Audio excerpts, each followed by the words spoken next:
m'appelle Pierre-Alex, je suis designer d'interaction. Je suis Vanessa Piccoli, je suis enseignante-chercheur en linguistique et écrivaine. Et avec Pierre, j'ai participé à l'expérience des Mascae. En fait, pendant le premier confinement, quand on a commencé à parler des masques, de l'utilité des masques, et il y avait beaucoup de débats là-dessus, on avait une voisine qui s'appelle My Van, une dame d'origine vietnamienne, qui est venue nous apporter des masques. Donc nos premiers masques, c'était elle qui nous les a fait. Et elle nous a raconté son histoire. Et en fait, cette dame, elle faisait des masques elle-même et puis à travers une association, on les distribuait dans les quartiers. Et son histoire nous a plu, nous a intéressés. Et comme on commençait à entendre des histoires similaires parmi nos amis et nos connaissances, on s'est dit que c'était des histoires qui mériteraient d'être racontées. Et donc, à travers Mascae, Instagram, c'est ça aussi qu'on a voulu faire.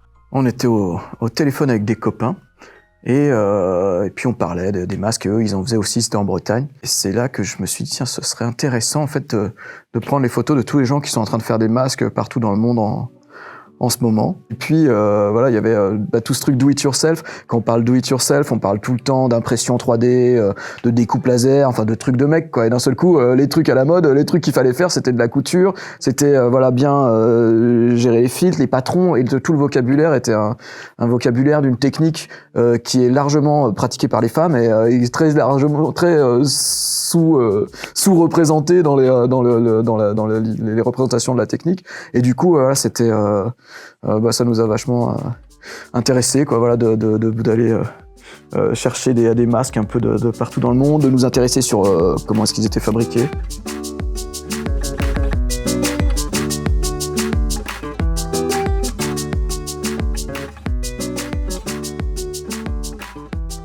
Donc il y a ce double côté visuel, certes, parce que la masque, c'est avant tout, d'un point de vue aussi design, un artefact, mais il y a aussi les histoires derrière. C'est pour ça qu'il y a toujours les petits récits qui présentent un peu la personne et ses motivations. Pour rebondir, je dirais que c'est vrai que si on doit raconter, enfin, c'est l'objet de ces 3 dernières années, le masque. Je veux dire, c'est ça, c'est la métonymie de notre époque, ces masques. Alors bon, aujourd'hui, ils sont en papier plutôt, etc., comme les vôtres, mais pendant tout un moment, disons que c'est un objet important, quoi. Ça raconte notre histoire, quoi. Au début, quand c'était un projet, disons, en temps réel, sur Instagram, c'était vraiment une histoire de partage aussi, des pratiques. Il y avait même des personnes qui donnaient leurs conseils, et donc il y avait des tutoriels pour comment faire les bonnes masques. Aujourd'hui, tout ça est déjà très loin parce que tout le monde utilise des masques industriels.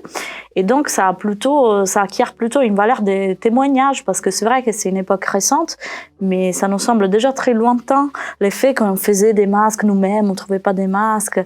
Et alors là, c'est aussi pour se rappeler de ces moments et aussi du débat que ça a engendré. Ah oui, qui est directement lié à la désindustrialisation, au fait de ne plus fabriquer sur place, de délocaliser la pollution et la production. Voilà. Et c'est vrai que oui, les gens font le taf que l'État ne fait pas, quoi, voilà, ou que la société fait pas. Donc on voit bien que c'était aussi, avait aussi un vrai aspect politique dans ça. Il y a clairement des pays où les gens ne nous ont pas envoyé de masques parce que ils en avaient, quoi. Enfin, ils avaient déjà des masques industriels. Je vais le redire de façon synthétique. Un grand merci également à Étienne qui a conçu tous les supports sur cette exposition. C'est lui qui a fait la portabilité vers le côté exposition, les formats, etc. L'impression. Et à Clémence qui nous a aussi beaucoup aidé pour la gestion du contenu et la rédaction et la traduction des textes.